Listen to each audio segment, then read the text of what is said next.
Welcome back. सबसे पहले बात करेंगे मुतनाज़ा कैनाल्स मंसूबे पर। नून लीग और पीपल पार्टी में बर्फ पिघलने लगी है। वफाक और सिंध मुज़ाकरात पर मुत्तफिक हो गए। वज़ीर आज़म के मुशीर बराए सियासी उमूर राना सनाउल्लाह का सिंध के सीनियर वजीर शर्जील इनाम मेमन से फ़ोन पर राब्ता हुआ और दोनों रहनुमाओं में इत्तफाक राय हुआ कि मुलाकात करके कैनाल्स के मसला को बातचीत से हल किया जाएगा।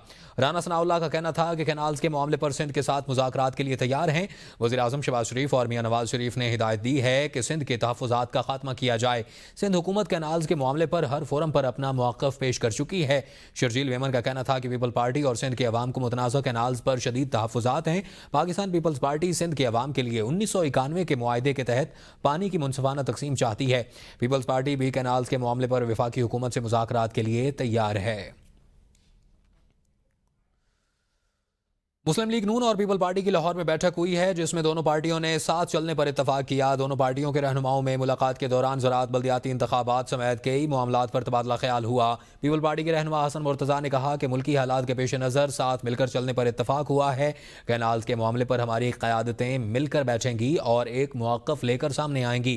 कैमरे के सामने खड़े होकर किसी को भी जिम्मेदार करार देना कौमी अलमिया बन चुका है। स्पीकर पंजाब असम्बली मलिक मोहम्मद अहमद खान का कहना था कि सिंध का हक है कि वो अपने पानी की हिफाजत करे। पानी पर सिंध के तहफ़्फ़ुज़ात दूर होने चाहिए और इसमें कुछ गैर फितरी नहीं है। मलिक मोहम्मद अहमद खान का मजीद कहना था कि पीपल पार्टी और मुस्लिम लीग नून दो मुख्तलिफ जमातें हैं। पीपल पार्टी इत्तेहादी जमात है और उसकी राय मुख्तलिफ होती है तो इजहार जलसों और बाहमी मुलाकातों में होता है। इसमें अचंभे की कोई बात नहीं। कायदे हिज़्ब इख्तिलाफ उमर अयूब का इस्तेहकाम पाकिस्तान कॉन्फ्रेंस से खिताब। कहा, पाकिस्तान में जब इस्तेहकाम और कानून की हुक्मरानी नहीं है तो वो हार्ड स्टेट बन ही नहीं सकता। मुल्क में कानून की हुक्मरानी होती तो बानी PTI बुशरा बीबी जेल में ना होते। बलोचिस्तान के अवाम का मुतालबा है कि मिसिंग पर्सनस का मामला खत्म करें। आसिफ जरदारी ने पहले ही सिंध का पानी बेच दिया। वुज़रा इसकी तस्दीक करते हैं। सलमान अकरम राजा कहते हैं कि चादर और चार दीवारी तक महफूज नहीं और हम मुज़ाकरात की दावत देते हैं। अगर मुज़ाकरात ना हुए तो जिद्दोजहद करेंगे। क्या तरक्की के नाम पर अवाम को हुकूक से महरूम करना दुरुस्त है? पंजाब का किसान आज रो रहा है, यह इंसान दुश्मन पॉलिसियों का नतीजा है। साहिबजादा हामिद रजा का कहना है कि हमें बचपन में बताया गया कि इसराइल पाकिस्तान से डरता है। फ़लस्तीन को मिटाने का ख्वाब देखने वाले नाकाम होंगे। बानी PTI का साथ मुल्की मुफाद में दिया। तासुब से बालातर होकर हम दहशतगर्दों के खिलाफ अफवाज पाकिस्तान के साथ हैं। 1500 दहशतगर्द अभी तक क्यों नहीं पकड़े गए? जिनकी जायदादें मुल्क से बाहर हैं वो कौम को भाषण न दें। KP में अमन व अमान की सूरत हाल तशवीशनाक है। PTI की एहतसाब कमेटी ने स्पीकर बाबर सलीम स्वाति को क्लीन चिट दे दी है। आजम स्वाति की जानिब से लगाए गए गैर कानूनी तकर्रियों और तरक्कियों के इल्जामात मुस्तरद। कमेटी रुकन काजी अनवर की तहकीकाती रिपोर्ट जारी कर दी गई। स्पीकर ने इल्जाम का नोटिस देते हुए कमेटी को खुफिया खत लिखा था। कमेटी ने आजम स्वाति से इल्जामात के सबूत तलब किए और आजम खान स्वाति ने सबूत के तौर पर एक किताबचा कमेटी को फराहम किया। रिपोर्ट में कहा गया है कि असेंबली सेक्रेटरीट में होने वाली बेशतर तकर्रियां और तरक्कियां डिपार्टमेंटल प्रमोशन कमेटी की सिफारिशात पर की गई हैं। स्पीकर ने सिफारिशात की महज रस्मी मंजूरी दी। काजी मोहम्मद अनवर ने इल्जामात को सियासी इंतकाम का शाखसाना करार दे दिया। बात करेंगे NA 213 उमरकोट के इलेक्शन की तो हिंदू बिरादरी की तरफ से लालचंद मलही को दिया गया 30 करोड़ का पार्टी फंड कहां गया? शेर अफजल मरवत का तहरीक इंसाफ की क़यादत पर इल्जाम। कहा, हिंदू बिरादरी को लालचंद से पूछना चाहिए कि यह फंड किसकी जेब में गया और वो ABN के प्रोग्राम डिबेट एट 8 में गुफ्तगू कर रहे थे। इसको अभी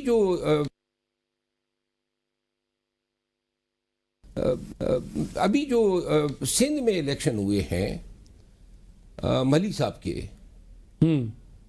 लालचंद मली, हाँ, उस हवाले से भी हिंदू बिरादरी ने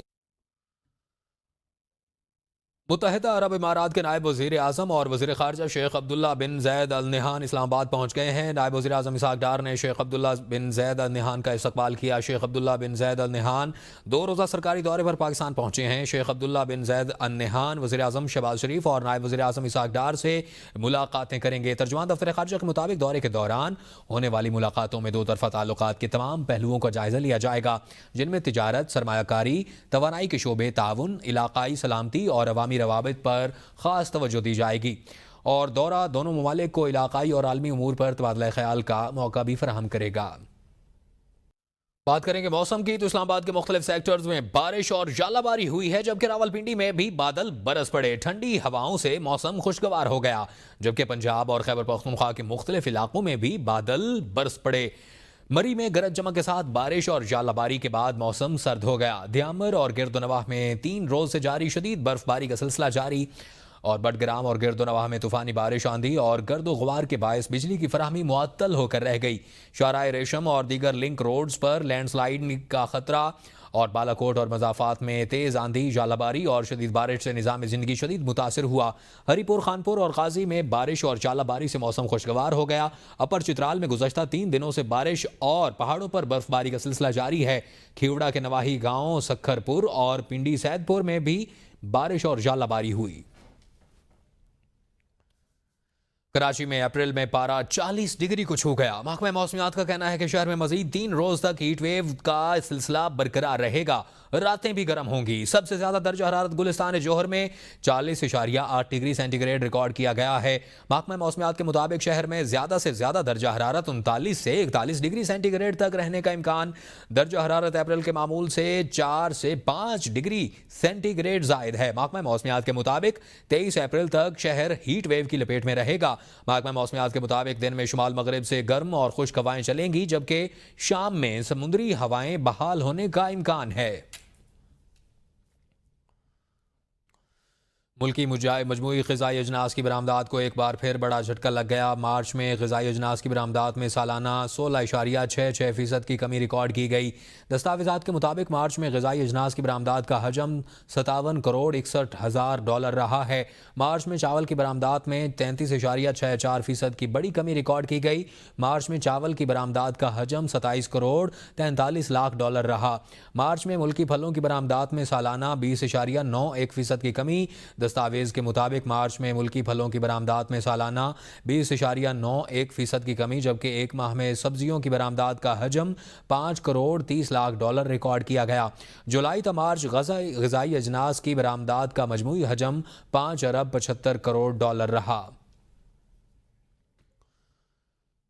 दूसरी जानिब सदर किसान इत्तेहाद खालिद खोखर कहते हैं कि मरियम नवाज के कहने पर गंदम उगाई। वजीर आला ने भी अभी तक किसी किसान से मुलाकात नहीं की। 15 अरब रुपए का ऐलान करके किसानों का मजाक उड़ाया गया है। किसानों को हुकूक मिल रहे हैं, न फसल का रेट। हाथ जोड़कर कहता हूं कि अपनी सब्सिडी और खैरात वापस ले लें। हमें अपनी उजरत चाहिए। आटे का रेट नहीं बढ़ता, चीनी का रेट बढ़ता है तो कोई पूछता नहीं। ऐसे हालात पर काश्तकार खुदकुशी करने पर मजबूर हैं। बताएं, काश्तकारों के वफद से कौन सी मुलाकात सीएम साहबा ने की है? जब हमें रेट नहीं मिला, ग्रोथ 1.1 पे आ गया, बिलियन ऑफ डॉलर का नुकसान हो गया इस मुल्क का। मुझे दर्द है इस बात का कि मेरी मैशत पीछे जा रही है।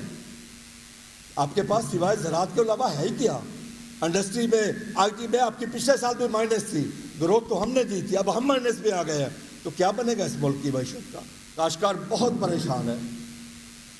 काश्तकार हद से ज्यादा परेशान है। खुदा की कसम मैं खा के कहता हूं कि काश्तकार कहीं खुदकशी पे ना आ जाए। वज़ीर आला पंजाब मरियम नवाज ने गंदम खरीदारी के इलेक्ट्रॉनिक वेयर हाउस रीसेट निज़ाम की मंजूरी दे दी है। इस हवाले से आपको बताएं कि ज़राए ने बताया है कि निज़ाम की फिलफौर नफाज को यकीनी बनाने के लिए वज़ीर ख़जाना की सदारत में स्टीयरिंग कमेटी कायम कर दी गई है और कमेटी रोज़ाना की बुनियाद पर वज़ीर आला को रिपोर्ट पेश करेगी। वज़ीर आला की मंजूरी से मामला हंगामी बुनियादों पर काबीना की मंजूरी के लिए पेश कर दिया गया है। वज़ीर आला सिंध सैयद मुराद अली शाह की हिदायत पर ट्रैफिक कवानीन की खिलाफ वर्जी के खिलाफ क्रैकडाउन। 16 से 19 अप्रैल तक ट्रैफिक पुलिस ने 73 गाड़ियों के खिलाफ FIR दर्ज की और 172 गाड़ियों को जब्त करके अदालती प्रॉपर्टी करार दे दिया। लापरवाही और ओवर स्पीडिंग पर 6 ड्राइवर्स को गिरफ्तार किया गया, जबकि गैर रजिस्टर्ड गाड़ियों और गैर कानूनी किट्स का पता लगाकर उनके खिलाफ कार्रवाई की गई। ट्रैफिक कवानीन की खिलाफ वर्जी करने वालों के खिलाफ 1000 से जायद जुर्माने भी किए गए हैं। वज़ीर आला सिंध मुराद अली शाह ने कहा कि ओवर स्पीडिंग करने वालों के खिलाफ फौरी कार्रवाई की जाए। वज़ीर आला ने मजीद कहा कि डंपर, लोडर और कमर्शल गाड़ियों की रफ्तार 30 किलोमीटर फी घंटा मुकर्रर रफ्तार पर सख्ती से अमल दरामद करवाया जाए। PIA की पहली परवाज बाकू लैंड कर गई है। बाकू के हैदर अली एयरपोर्ट पर परवाज और उसके मुसाफिरों का वालेहाना इस्तकबाल किया गया। आज़रबाईजान में पाकिस्तानी सफ़ीर कासिम मुहय्युद्दीन, डायरेक्टर एयरपोर्ट तैमूर हसन और वज़ीर ट्रांसपोर्ट ने परवाज़ का इस्तकबाल किया। PIA और पाकिस्तानी सयाहों के लिए नेक तमन्नाओं का इजहार किया गया और इस मौका पर दौरान परवाज़ केक भी काटा गया और मुसाफिरों में तोहफ़ के साथ साथ कुरानंदाजी के ज़रिए मोबाइल फ़ोन भी तकसीम किए गए। PIA की परवाज़ बाकू से पाकिस्तान के लिए रवाना हो गई है। न्यूज़ स्टूडियो से फिलवक्त के लिए इतना ही। बाखबर रहने के लिए देखते रहिए ABN, क्योंकि ABN है कौम की सोच।